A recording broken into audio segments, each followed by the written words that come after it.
વિશ્લેષણની શરૂઆત કરીશું અને વાત કરીએ તો ભારત અને પાકિસ્તાન વચ્ચે 22 એપ્રિલથી 10 મે સુધીમાં જે આખો ઘટનાક્રમ રહ્યો તે દરમિયાન દેશમાં અન્ય દેશ પણ ચર્ચામાં રહ્યો છે અને ખાસ કરીને જ્યારે વાત દેશની સુરક્ષા અને શહીદોની હોય ત્યારે લોકો લાલઘૂમ થઈ જાય છે। જમ્મુ કાશ્મીરના પહલગામમાં થયેલા આતંકવાદી હુમલામાં 26 નિર્દોષ લોકોએ જીવ ગુમાવ્યા। આ પછી ભારતે ઓપરેશન સિંદૂર શરૂ કરીને પાકિસ્તાન અને પાકિસ્તાન અધિકૃત કાશ્મીર એટલે કે પીઓકેમાં આવેલા આતંકવાદી ઠેકાણાઓને નિશાન બનાવ્યા। આ દરમિયાન જ્યારે લગભગ આખી દુનિયાએ ભારતના આ પગલાને સમર્થન આપ્યું ત્યારે કેટલાક દેશ એવા પણ હતા કે જેઓ પાકિસ્તાનની સાથે ઉભા હતા। તેમાંથી એક છે તુર્કી। તુર્કીએ પાકિસ્તાનનો સાથ આપીને ભારતની વિરુદ્ધ અપ્રત્યક્ષ રીતે પોતાનું વલણ સ્પષ્ટ કરી દીધું। તુર્કી એક એવો દેશ છે અને એવા દેશ તરીકે ઉભરી આવ્યો કે જેણે પાકિસ્તાનને ટેકો આપ્યો, આતંકવાદને ટેકો આપ્યો અને તેના દરેક નાપાક કામોને છુપાવવામાં સમર્થન આપ્યું।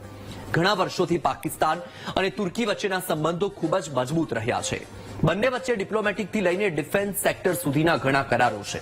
આજે વિશ્લેષણમાં તુર્કીના ઈરાદા, હરકત અને મનસૂબાની વાત કરીશું, પણ એ પહેલા તમે એ જાણી લો કે ભારતે તુર્કીને મદદ કરવામાં કોઈ જ કસર બાકી નથી રાખી। એ પછી વર્ષ 1948 હોય, 1950 હોય, 2009 હોય કે 2023 હોય, પણ કહેવાય ને કે કેટલાક લોકોને જ્યાં બેસે ત્યાં જ ખાડો ખોદવાની આદત હોય, જે થાળીમાં ખાય એ થાળીમાં છેદ કરવાની આદત હોય અને આવી જ આદત તુર્કીને પણ છે। એ તુર્કીએ સાબિત કરી દીધું।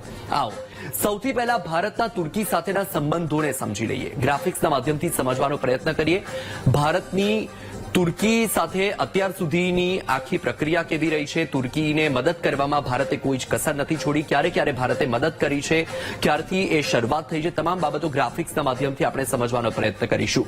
તો ભારતની તુર્કીને મદદ આ સિલસિલો 1948 થી શરૂ થયો હતો। ભારતે 1948માં તુર્કી સાથે રાજદ્વારી સંબંધો શરૂ કર્યા હતા, એટલે કે 1948 થી ભારત અને તુર્કી વચ્ચેના રાજદ્વારી સંબંધો શરૂ થયા। રાજધાની અંકારામાં પોતાનું દૂતાવાસ ખોલ્યું, એટલે કે રાજધાની અંકારામાં ભારતે પોતાનું દૂતાવાસ ખોલ્યું હતું વર્ષ 1948માં। તુર્કીને કપાસ, ચા અને મસાલાની નિકાસ શરૂ કરી હતી, એટલે કે 1948માં જે રાજદ્વારી સંબંધ સ્થપાયા ત્યારબાદથી તુર્કીને કપાસ, ચા અને મસાલાની નિકાસ પણ ભારતે શરૂ કરી હતી। 1950માં મૈત્રી સંધિ પર હસ્તાક્ષર કર્યા, એટલે કે 1950માં ભારત અને તુર્કીની વચ્ચે મૈત્રી સંધિ થઈ જેના પર હસ્તાક્ષર કર્યા। 2009માં તુર્કીએ પોતાનું પ્રથમ નેનો સેટેલાઇટ ITU-PSAT-1 બનાવ્યું અને ત્યારે પણ ભારતે તુર્કીને મદદ કરી હતી। આ જે સેટેલાઇટ બનાવ્યું હતું જે અંતરિક્ષમાંથી તસવીરો લેવામાં મદદગાર થઈ શકે તે પ્રકારનું આ સેટેલાઇટ હતું। આ લોન્ચમાં ભારતે તુર્કીની મદદ કરી હતી, એટલે કે જ્યારે જ્યારે તુર્કીને જરૂર પડી છે ત્યારે ભારત તેની પડખે ઊભું રહ્યું છે, તેની મદદ કરી છે। અને આ વાત 1948 થી 2009માં અટકી નથી। વર્ષ 2023 કે જે તુર્કી માટે કાળું વર્ષ સાબિત થયું હતું, કારણ કે તુર્કીમાં અને સિરિયામાં ભયંકર ભૂકંપ આવ્યો હતો। 7 થી પણ વધારે તીવ્રતાનો એ ભૂકંપ હતો અને એ ભૂકંપ સમયે ભારતે પોતાની ઉદારતા બતાવી હતી અને તુર્કીની સામે પોતાની દોસ્તીનો હાથ ફરી એકવાર લંબાવ્યો હતો। બીજા દેશ તુર્કીની મદદે આવે કે ન આવે, પરંતુ ભારતે પોતાનાથી શક્ય એવી તમામ મદદો કરી હતી। ઓપરેશન ચલાવ્યું હતું જેને નામ આપવામાં આવ્યું હતું ઓપરેશન દોસ્ત। આવો એક વખતે ઓપરેશન દોસ્ત પણ સમજી લઈએ કે જ્યારે વર્ષ 2023માં 6 ફેબ્રુઆરીનો એ દિવસ હતો ત્યારે તુર્કી અને સિરિયામાં 7.8ની તીવ્રતાનો ભયંકર ભૂકંપ આવ્યો હતો અને એ સમયે તુર્કી અને સિરિયામાં ખૂબ જ મોટા પાયે નુકસાન થયું હતું। મરણનો આંકડો પણ ખૂબ જ ઊંચો હતો અને નુકસાની પણ ખૂબ જ મોટા પ્રમાણમાં થઈ હતી। આ આફતમાં 50,000થી વધુ લોકો માર્યા ગયા હતા અને એ સમયે ભારત તુર્કીની સાથે ઊભું રહ્યું હતું। લગભગ 1.60 લાખ ઇમારતો આ ભૂકંપમાં ધરાશાયી થઈ ગઈ હતી, એટલે કે 1.5 લાખથી પણ વધારે ઇમારતો ધરાશાયી થઈ। 50,000થી વધારે લોકોએ પોતાના જીવ ગુમાવ્યા, જેનાથી લગભગ 15 લાખ લોકો બેઘર થઈ ગયા હતા, કારણ કે 1.5 લાખથી પણ વધારે ઇમારત ધરાશાયી થઈ હતી અને ત્યારે 15 લાખ લોકો બેઘર થઈ ગયા। અને એ સમયે જ્યારે તુર્કી પોતાના નબળા સમયમાંથી પસાર થઈ રહ્યું હતું ત્યારે ભારત તરત જ તુર્કીની મદદ માટે આગળ આવ્યું હતું અને તુર્કીની મદદ માટે હાથ લંબાવ્યો હતો અને પોતાનાથી જેટલી પણ શક્ય હોય એ તમામ મદદ કરી હતી। પછી આરોગ્ય ક્ષેત્રમાં હોય કે પછી અનાજના ક્ષેત્રમાં હોય. ઓપરેશન દોસ્ત શરૂ કર્યું હતું અને આ ઓપરેશન દોસ્ત હેઠળ ભારતે ઘણી બધી એવી વસ્તુ હતી કે જે તુર્કીમાં મોકલી હતી. ઇવન જે ભારતથી માણસો પણ ત્યાં મોકલવામાં આવ્યા હતા. એનડીઆરએફના 50 અને ભારતીય સેનાના 250 જવાનોની ટીમ તુર્કીમાં મોકલાવી હતી અને આ જે જવાનો હતા એ તુર્કીમાં કાટમાળ ખસેડવામાં પણ મદદરૂપ થયા હતા. ભારતીય હવાઈ દળના 7 વિમાનોને તુર્કીમાં મોકલવામાં આવ્યા હતા. વર્ષ 2023ની આ વાત છે. હજુ તો માત્ર 2 વર્ષ જ થયા છે અને 2 વર્ષમાં તુર્કી આ વાત ભૂલી ગયું. આમાં 6 C-17 વિમાનો મોકલવામાં આવ્યા હતા, જેમાં રાહત સામગ્રી મોકલવામાં આવી હતી. આ રાહત સામગ્રીમાં ઘણી બધી વસ્તુનો સમાવેશ થતો હતો. દવા, આરોગ્યને લગતી તમામ બાબતો હતી. એક C-130J સુપર હર્ક્યુલસ વિમાનમાં તબીબી સાધનો મોકલવામાં આવ્યા હતા. તબીબી સાધનોની સાથે સાથે કેટલાક એવા ઇન્સ્ટ્રુમેન્ટ હતા અને સાથે તબીબોને પણ ત્યાં મોકલવામાં આવ્યા હતા. તબીબોની ટીમ ત્યાં ગઈ હતી. ભારતે 140 ટનથી વધુ રાહત સામગ્રી મોકલી હતી.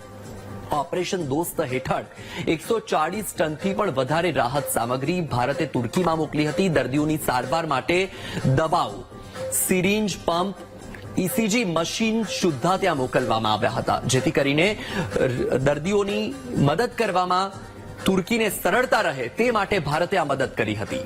એક્સ-રે મશીનો, વેન્ટિલેટર અને સર્જરીનો સામાન પણ મોકલવામાં આવ્યો હતો. યુદ્ધ વિમાન ત્યાં ગયા હતા, જેમાં આ જરૂરિયાતની જે વસ્તુઓ છે એ મોકલવામાં આવી હતી અને ભારતે પોતાની ઉદારતા બતાવી હતી.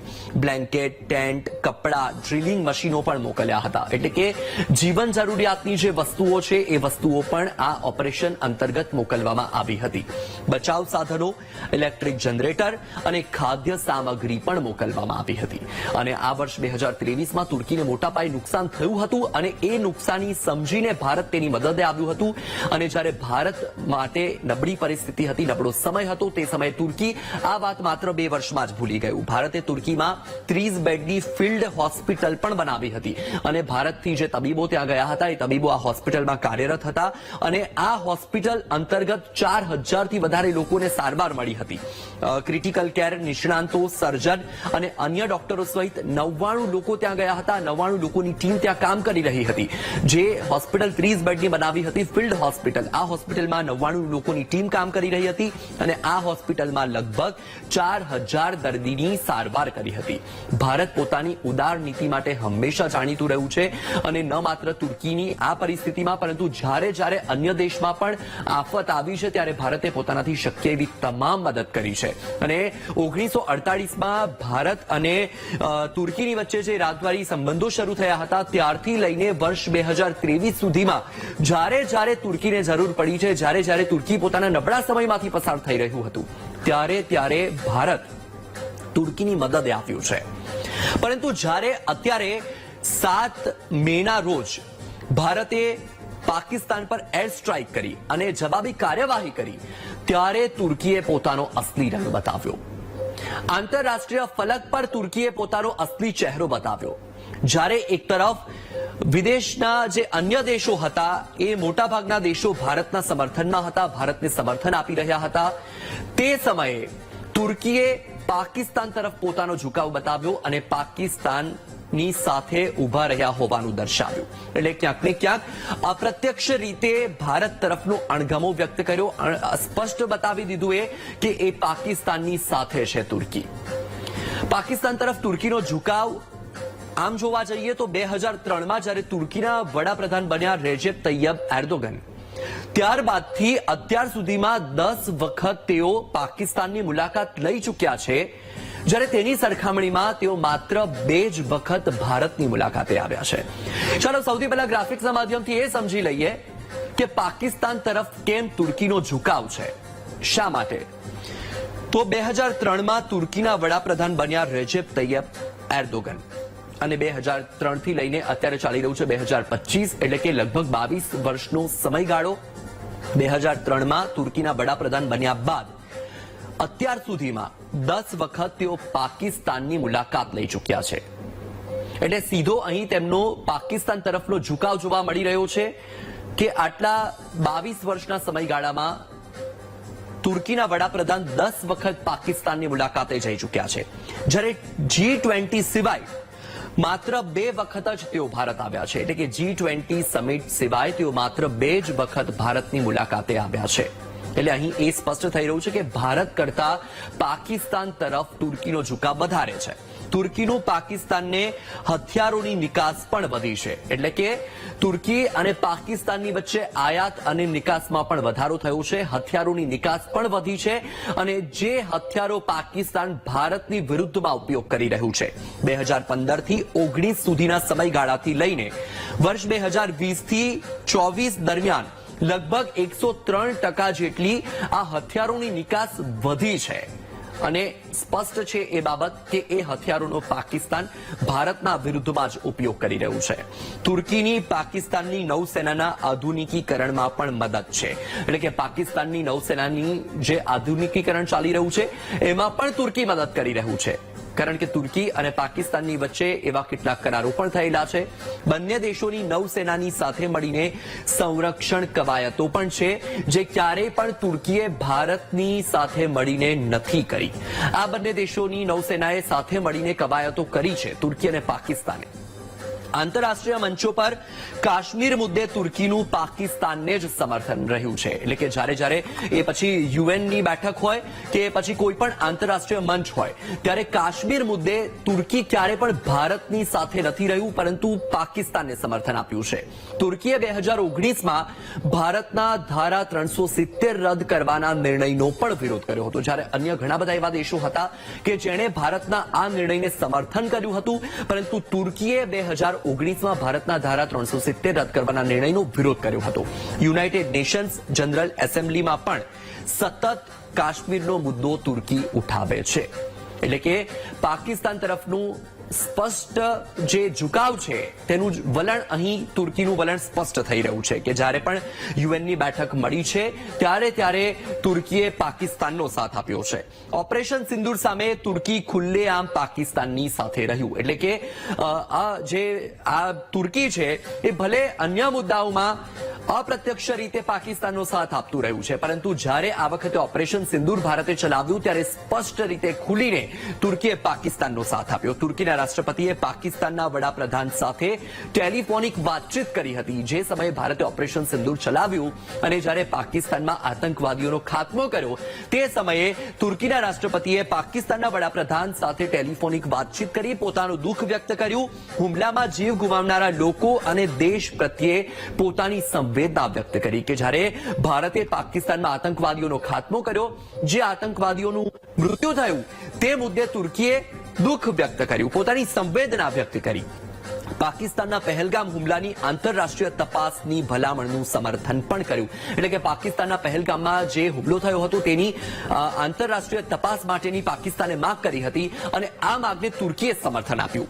સીઝ ફાયર બાદ શાહબાઝ શરીફે એર્દોગનનો આભાર માન્યો, એટલે કે 10 મેના રોજ જે સીઝ ફાયર થયું એ સીઝ ફાયર બાદ પાકિસ્તાનના વડાપ્રધાને એર્દોગનનો આભાર માન્યો અને સૌથી ચોંકાવનારી બાબત તો એ છે કે આ બાબતનો જવાબ પણ તુર્કીએ આપ્યો અને તુર્કીએ એનો જવાબ આપતા તુર્કીના વડાપ્રધાને એક્સ પર પાકિસ્તાનને અભિનંદન આપ્યા. એક્સ પર એક પોસ્ટ કરી અને પોસ્ટમાં અભિનંદન પાછળથી એ પોસ્ટ હતી. હવે આ તો સ્પષ્ટ થઈ ગયું કે પાકિસ્તાન તરફ તુર્કીનો ઝુકાવ છે અને અત્યાર સુધી તો એ અપ્રત્યક્ષ રીતે આ બાબતનો સ્વીકાર કરતું હતું, પરંતુ આ વખતે જ્યારે ભારતે ઓપરેશન સિંદૂર ચલાવ્યું ત્યારે તુર્કી ખુલીને સામે આવ્યું અને તમામ લોકોએ તુર્કીના અસલી રંગ જોયા. પરંતુ તુર્કીએ પોતાના અસલી રંગ તો બતાવ્યા, પણ તેની સામે હવે ભારતમાં એટલો રોષ જોવા મળી રહ્યો છે, ભારતીયોમાં એટલો રોષ જોવા મળી રહ્યો છે. એ ન માત્ર પ્રત્યક્ષ રીતે પરંતુ સોશિયલ મીડિયામાં પણ તુર્કીનો બહિષ્કાર થઈ રહ્યો છે, તુર્કીની સામે લોકોનો રોષ નીકળી રહ્યો છે. સોશિયલ મીડિયામાં લોકો ભારોભાર રોષ ઠાલવી રહ્યા છે. હાલમાં તો હેશટેગ પણ એટલા ટ્રેન્ડ કરી રહ્યા છે તુર્કીના વિરોધમાં. બોયકોટ ટર્કી હેશટેગ સાથે લોકો પોસ્ટ કરી રહ્યા છે સોશિયલ મીડિયામાં અને બહિષ્કારની માગણી કરી રહ્યા છે. સૌથી અગત્યની બાબત એ છે કે જ્યારે ભારત મદદ કરી શકે છે તો ભારત પાઠ ભણાવતા પણ સારી રીતે જાણે છે. જો ભારતની સામે કોઈ પણ પડશે તો ભારત ચોક્કસ રીતે તેને યોગ્ય જવાબ આપશે અને એ વાત તો નક્કી જ છે, કારણ કે આ વખતે પણ જ્યારે 22 એપ્રિલે પાકિસ્તાને પોતાની નાપાક હરકત કરી તો 15 દિવસની અંદર જ ભારતે પાકિસ્તાનમાં ઘૂસીને તેનો સણસણતો જવાબ આપ્યો અને આંતરરાષ્ટ્રીય ફલક પર ભારતે પોતાની તાકાત બતાવી દીધી. હવે સૌથી પહેલા આપણે ગ્રાફિક્સના માધ્યમથી એ પણ સમજી લઈએ કે અત્યારે ભારતમાં તુર્કીનો જે વિરોધ થઈ રહ્યો છે, સોશિયલ મીડિયા પર #બોયકોટ ટર્કી ટ્રેન્ડ સાથે લોકોની તુર્કીના બહિષ્કારની માગણી છે. એટલે કે લોકો તુર્કીના બહિષ્કારની માંગ કરી રહ્યા છે, કારણ કે ઘણા બધા લોકો ભારતીયો છે, ભારતીય પ્રવાસી કે જે તુર્કીની વિઝિટ માટે જતા હોય છે, અઝરબૈજાન જતા હોય છે, એ આપણે આગળ સમજીશું. તો ભારતે તુર્કીના સરકારી મીડિયા ચેનલ TRT વર્લ્ડનું ટ્વિટર એકાઉન્ટ બ્લોક કર્યું છે. એટલે તુર્કી માટે એક આ પણ સણસણતો જવાબ છે. ભારત કોઈ રીતે છોડવા માંગતું નથી. જો તમે ભારતની સામે પડશો તો ભારત તમને ચોક્કસથી જવાબ આપશે. અરબપતિ હર્ષ ગોયન્કાની તુર્કી અને અઝરબૈજાન બહિષ્કારની એક્સપર્ટ પોસ્ટ. એટલે કે અરબપતિ હર્ષ ગોયન્કાએ એક પોસ્ટ મૂકી હતી કે જે ભારતીય પ્રવાસીઓ છે એ અઝરબૈજાન અને તુર્કી ફરવા માટે જાય છે અને તેનાથી તુર્કીને ખૂબ જ મોટા પાયે કમાણી થઈ રહી છે. એટલે એ પ્રવાસનને અટકાવવા માટેની એ પોસ્ટ હતી. મેક માય ટ્રીપ મુજબ તુર્કીના પ્રવાસીઓના કેન્સલેશનમાં પણ 250% વધારો થયો છે. એટલે કે તુર્કીએ જે આ હરકત કરી, જે ખુલીને પાકિસ્તાનનું સમર્થન કર્યું, ત્યારબાદથી જે ભારતીય પ્રવાસીઓ તુર્કીના પ્રવાસે જવાના હતા, અઝરબૈજાનના પ્રવાસે જવાના હતા, તેમણે પોતાનો પ્રવાસ રદ કરી દીધો છે. પોતાના જે બુકિંગ્સ હતા એ બુકિંગ પણ કેન્સલ કરી દીધા છે અને એમાં 250% વધારો થયો. ભારતીય વેપારીઓમાં પણ તુર્કીના સંગમરમર અને સફરજનનો બહિષ્કાર છે. એટલે કે ત્યાંથી એ સફરજન મંગાવવામાં આવતા હતા અને સંગમરમર મંગાવવામાં આવતું હતું, તેનો પણ બહિષ્કાર કરવામાં આવ્યો છે. ઉદયપુર માર્બલ પ્રોસેસર્સ એસોસિએશનની તુર્કીના માર્બલ પર પ્રતિબંધની માંગણી. એટલે કે ઉદયપુરનું જે એસોસિએશન છે તેમણે તુર્કીના માર્બલ પર પણ પ્રતિબંધની માંગણી કરી છે અને આ માંગણી માટે તેમણે પ્રધાનમંત્રી મોદીને એક પત્ર લખ્યો છે અને આ પત્રમાં આ માંગણીનો ઉલ્લેખ કરવામાં આવ્યો છે. JNU તુર્કીની ઇનોનુ યુનિવર્સિટી સાથેનું જે MOU હતું એ MOU પણ રદ કરી દીધું છે.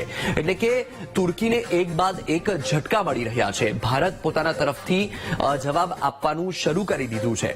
હવે તુર્કીને જે ભારત સાથેના સંબંધો હતા એ સંબંધો બગડવાની ચિંતા નથી, આ એક સવાલ થઈ રહ્યો છે. કારણ કે જે રીતે અત્યારે ભારત પણ એક શક્તિશાળી દેશ તરીકે ઉભરીને આવ્યો છે, વિદેશમાં પણ ભારતની એ ચર્ચા છે, પોતાની ભારતની જે શક્તિ છે તેની ચર્ચા છે અને ભારતની એ શક્તિની ચર્ચાની વચ્ચે તુર્કીને ચિંતા નથી કે શક્તિશાળી દેશ ભારતની સાથે તેના સંબંધો બગડશે તો શું, કારણ કે ભારત તેના જે દુશ્મન દેશ છે પાકિસ્તાન, તેની સાથે જે કોઈ પણ મદદમાં આવશે તો સ્વાભાવિક છે કે ભારતને એ અણગમો રહેશે. તો ભારત સાથેના સંબંધો બગડવાની તુર્કીને ચિંતા છે કે નહીં અને કેમ નથી, તો એ પણ આપણે ગ્રાફિક્સના માધ્યમથી સમજીએ. કારણ કે જે આ તુર્કીએ હરકત કરી છે તો ભારત અને તુર્કી વચ્ચે વેપાર સાવ ઓછો છે. એટલે કે જે આયાત અને નિકાસની વાત થઈ રહી હતી એ તુર્કી અને ભારતની વચ્ચે ઓછી છે અને કદાચ એક એ કારણ છે કે તુર્કીને એટલી ચિંતા નથી કે ભારત સાથે તેના સંબંધ બગડશે. ભારત પોતાની કુલ નિકાસનો માત્ર 1.5% જ નિકાસનો જે વ્યવહાર છે એ તુર્કી સાથે છે. એટલે કે પોતાની જે વાર્ષિક નિકાસ છે એની 1.5% નિકાસ તુર્કી સાથે છે. વર્ષ 2023-24માં ભારતે તુર્કીને $6.54 બિલિયન નિકાસ કરી છે. એટલે લગભગ 50,000 કરોડથી પણ વધારે એ નિકાસ થાય. ખાસ કરીને તમે જુઓ કે 2023-24ની આ વાત છે. વર્ષ 2024-25માં એ ઘટી ગઈ અને $5.2 બિલિયન થઈ ગઈ. એટલે કે 24-25માં એ નિકાસ ઘટી છે અને $5.2 બિલિયન થઈ ગઈ છે. એટલે કે 40,000 કરોડથી પણ થોડી વધારે. પરંતુ ભારતની કુલ આયાતમાં તુર્કીનો હિસ્સો માત્ર 0.5% છે. એટલે કે હવે આયાતની વાત થઈ રહી છે તો એમાં તુર્કીનો હિસ્સો માત્ર ને માત્ર 0.5% જ છે. ભારત એટલું આયાત ત્યાંથી નથી કરી રહ્યું.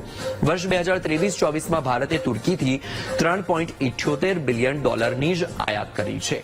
એટલે કે ભારત અને તુર્કી વચ્ચે આયાત અને નિકાસનો એટલો વ્યવહાર નથી અને તેના કારણે તુર્કીને એટલી ચિંતા નથી કે જો તેનો સંબંધ બગડશે તો તેનો વ્યાપાર બંધ થઈ જશે. 2024-25માં ઘટીને $2.84 બિલિયન થઈ ગઈ. આ આયાતની વાત છે, એટલે કે નિકાસ તો ઘટી, પરંતુ તેની સરખામણીમાં 2024-25માં આયાત પણ ઘટી, જે $2.84 બિલિયન થઈ ગઈ. તુર્કીને ચીન અને રશિયાનું સમર્થન છે, એટલે તુર્કી એક રીતે સલામત છે કે તેને ચીન અને રશિયાનું સમર્થન છે, જેના કારણે એ ભારત સાથે સંબંધ બગાડવા આગળ આવ્યું છે. તુર્કી પોતાની ઉર્જા જરૂરિયાતો માટે રશિયા પર નિર્ભર છે, એટલે કે તુર્કીની જે ઉર્જા જરૂરિયાતો છે તેના માટે રશિયા પર નિર્ભર છે, જેના કારણે એ રશિયાની સાથે સારા સંબંધો રાખી રહ્યું છે, ચીનની સાથે સારા સંબંધો રાખી રહ્યું છે. 2023માં તુર્કીએ રશિયાને 11 બિલિયનની નિકાસ કરી છે, એટલે કે તુર્કી અને રશિયાની વચ્ચે નિકાસના સંબંધ પણ એટલા ગાઢ છે. 11 બિલિયનની નિકાસ કરી છે, અને સાથે ઉર્જા સ્ત્રોત માટે પણ રશિયા પર આધારિત છે તુર્કી. ચીનની ઇલેક્ટ્રિક કાર કંપની BYDનું 2024માં તુર્કીમાં રોકાણ, એટલે કે ચીન પણ તુર્કીમાં રોકાણ કરી રહ્યું છે, જેના કારણે તુર્કીને વ્યાપાર મળી રહ્યો છે, તુર્કીને આવકનું એક સાધન મળી રહ્યું છે. તેના કારણે તુર્કી ચીન સાથે પણ સંબંધ બગાડવા માટે તૈયાર નથી. ચીને ફેક્ટરી સ્થાપવા માટે $1 બિલિયન રોકાણ કર્યું હતું, એટલે લગભગ 8,000 કરોડની સરખામણીમાં એ રોકાણ થતું હતું. એટલે કે ચીન અને રશિયા સાથે તુર્કી સંબંધ બગાડવા માટે તૈયાર નથી. ગયા વર્ષે તુર્કીએ ચીનને 2000 વસ્તુઓની યાદી આપી હતી. એ 2000 વસ્તુ એ હતી કે જે તુર્કી ચીન સાથે આયાત અને નિકાસ કરી શકે, એ વસ્તુઓની 2000 વસ્તુઓની યાદી ચીનને આપી હતી. ભારત હિન્દુ બહુમતી દેશ છે, જ્યારે તુર્કીનું ફોકસ ઇસ્લામિક દેશ છે, અને આ સૌથી મોટું કારણ છે કે તુર્કી ઇસ્લામિક દેશોની સાથે પોતાના સારા સંબંધો રાખવા માંગે છે. પાકિસ્તાન ઇસ્લામિક દેશ છે, જેના કારણે તુર્કી પાકિસ્તાનની તરફેણમાં છે. હવે આ તો વાત થઈ ગઈ કે પાકિસ્તાન તરફ તુર્કીનો ઝુકાવ છે, પણ હવે સૌથી અગત્યનો મુદ્દો એ છે કે તુર્કીને ભારત પાઠ કેવી રીતે શીખવી શકે. ભારતની પાસે એવા કયા હથિયારો છે, એવા કયા ઉપાયો છે, એવા કયા તરીકાઓ છે કે જે અપનાવીને તુર્કીને ભારત પાઠ શીખવી શકે છે. આ ગ્રાફિક્સના માધ્યમથી સમજીએ કે કયા ઉપાયો કરીને ભારત તુર્કીને પાઠ શીખવી શકે. તુર્કીને પાઠ શીખવવા માટે તેના આંતરિક મુદ્દાઓને બહાર લાવવા ભારતે કૂટનીતિક રણનીતિ અપનાવવી પડશે. આમ તો ભારત પોતાની કૂટનીતિક રીતિ માટે અને તેની રણનીતિ માટે જાણીતું છે. તુર્કીમાં માનવ અધિકારોનું ઉલ્લંઘન ખૂબ જ વધ્યું છે, અને આ મુદ્દાનો સહારો ભારત લઈ શકે છે, અને આ મુદ્દાને ભારત ઉઠાવી શકે છે. ભારત આ મુદ્દાને યુનાઇટેડ નેશન્સ, એટલે કે UN સમક્ષ મજબૂતીથી રજૂ કરી શકે છે, અને આ મુદ્દાને ઉઠાવીને ભારત પોતાની કૂટનીતિક રણનીતિનો ફરી એકવાર પરચો આપી શકે છે. આનાથી તુર્કી પર સીધો પ્રહાર કરી શકાય તેમ છે, કારણ કે જે આ આંતરિક મુદ્દાઓ છે તુર્કીના, એ આંતરિક મુદ્દાઓ જ તુર્કીને પાઠ શીખવવા માટે મદદગાર થઈ શકે છે. અને ભારત આ મુદ્દાને ઉઠાવીને તુર્કીને એ સમજાવી શકે છે કે જો ભારતની સામે તમે પડશો તો ભારત તમને નહીં છોડે. ભારત આર્મેનિયા અને ઇઝરાયલ જેવા તુર્કીના દુશ્મન દેશોનું મિત્ર છે. તુર્કી પર્યટનનો બહિષ્કાર અને તુર્કીને મોટો ફટકો, જે શરૂઆત થઈ ગઈ છે.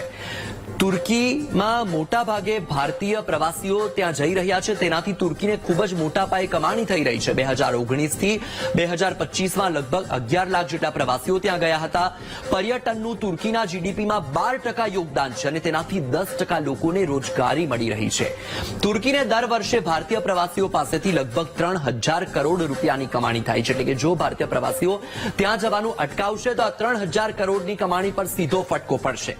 તુર્કીથી આયાત નિકાસ પર પ્રતિબંધ મોટું હથિયાર છે.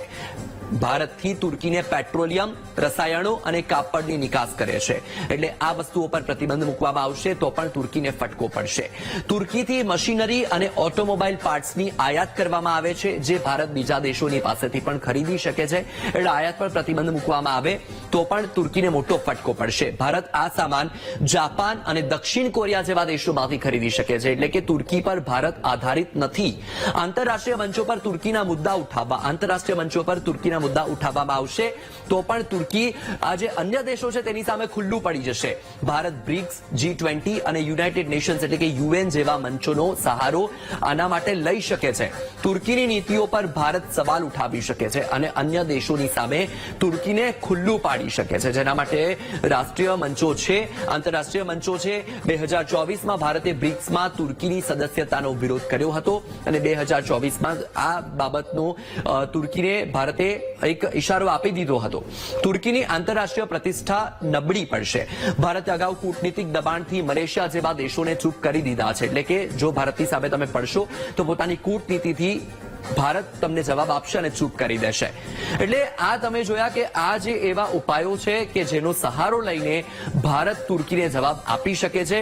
આમ તો અત્યારે તુર્કીમાં પણ ભયનો માહોલ છે, કારણ કે જે રીતે અત્યારે પ્રવાસન ક્ષેત્રે તુર્કીને ફટકો પડી રહ્યો છે, આયાત નિકાસ પર રોક લગાવવામાં આવી દીધી છે અને જે સૌથી મોટી જે એક લાભદાયક જે તુર્કીની આશા છે ભારત પાસે એ છે પર્યટન ક્ષેત્ર, પ્રવાસન ક્ષેત્ર, અને ત્યાં અત્યારે મોટો ફટકો તુર્કીને પડી રહ્યો છે અને સાથે સોશિયલ મીડિયામાં પણ તુર્કીના બોયકટનો ટ્રેન્ડ ચાલી રહ્યો છે. તો આ હતું આખું જે તુર્કીનો જે મનસૂબો છે, તુર્કીના જે વિચારો છે તેનું આ વિશ્લેષણ.